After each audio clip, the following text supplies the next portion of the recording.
On the banks of the mighty Mersey sits Liverpool, its magnificent waterfront a testimony in stone and marble to a city that once claimed to be the greatest seaport in the world.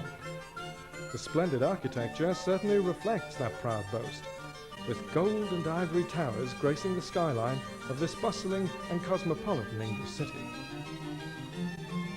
At that time, real wealth and power stated its strength through the permanence of its symbols, thus sparing the city fathers to vie with various merchants in order to show who was more powerful, with the result that artists and craftsmen flourished within a city that demanded only the best.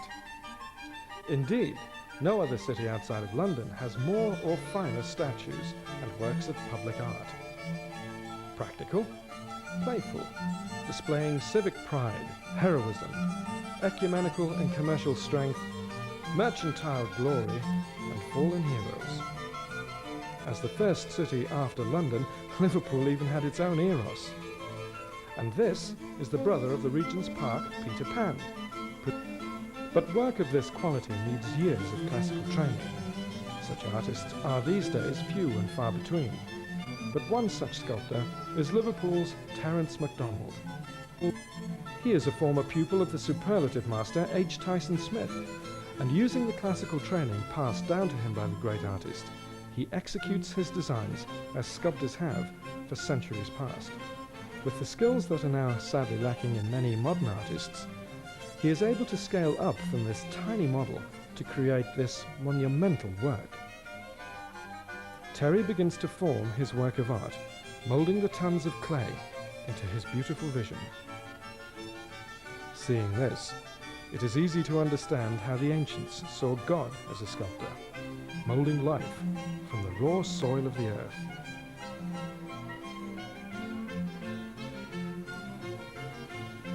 Over the months, painstakingly, the figure is born from the hands of the artist.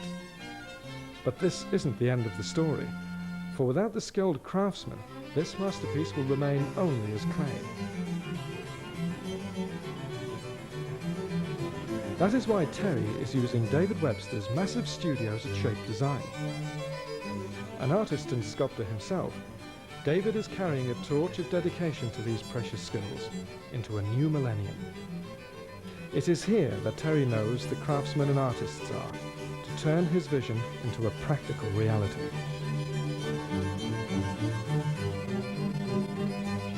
Various processes now take place in order to create the mold from which the statue will be cast. Complex and highly skilled work that these men are well used to. Terry knows his masterpiece couldn't be in better hands. When each section of the mold has hardened, it is numbered and stored, and the beautiful clay model is broken up and reduced from whence it came. All that now remains of the months of work is this three-dimensional jigsaw puzzle.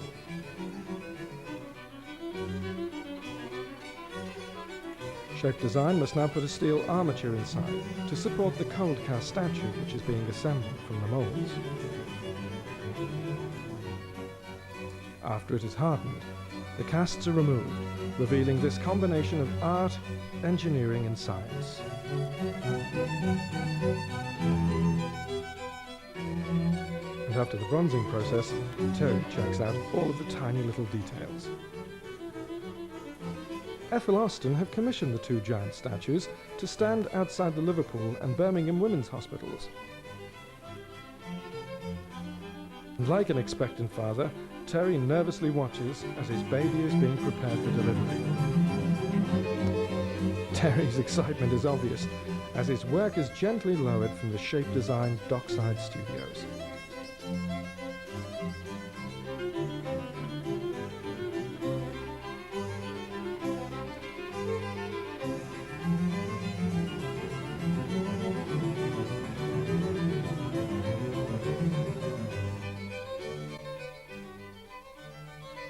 With the same skill and precision that has marked the whole project, the statue is delivered, 9 months after its conception.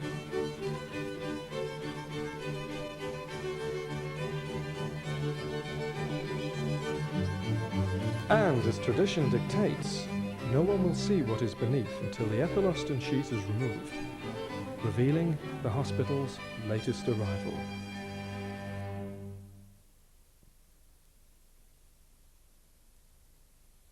Liverpool Women's Hospital has welcomed a new arrival, a 12-foot-high statue. Mother and child, created by local sculptor Terry Mcdonald, was officially unveiled by Sir Kenneth Coleman. Catherine Smith takes up the story.